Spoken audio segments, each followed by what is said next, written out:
are you still hopeful or depressed or realist or doomer? Where do you stand, and what is the like reason behind that?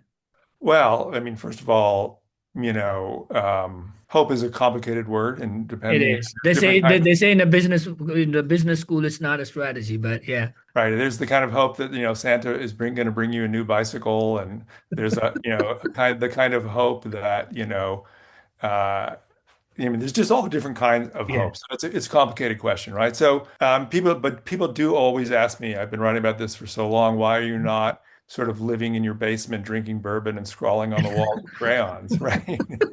Yeah, And exactly. That's exactly on my mind too. Yeah. right. Well, there's two reasons. One is conversations like this. I mean, I think that one of the things that keeps me very, to use the word hopeful, is having conversations with people like you. Everywhere I go, whenever I give talks, I see large audiences of people who are really deeply engaged in this, who really care about this, who understand what's going on and are fighting to build a better world.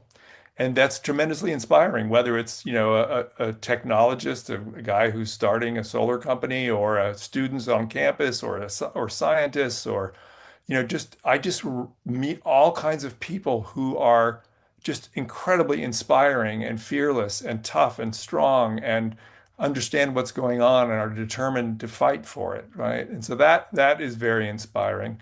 And the second thing that I really do think is that I do think this is an opportunity to build a better world. I mean, there's going to be a lot of suffering and loss in our change as a result of our changing climate. There's no question about that.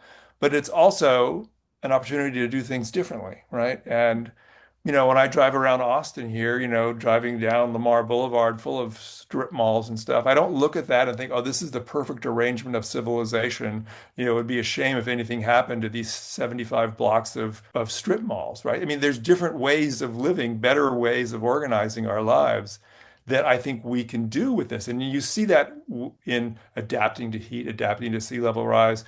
You've seen structures built in different ways, more shade, more human, more natural ventilation. I mean, small things and large things that are really, thinking differently about our relationship with the world we live in. And I find those kinds of things, those kinds of projects really, and that those kinds of dreams really hopeful.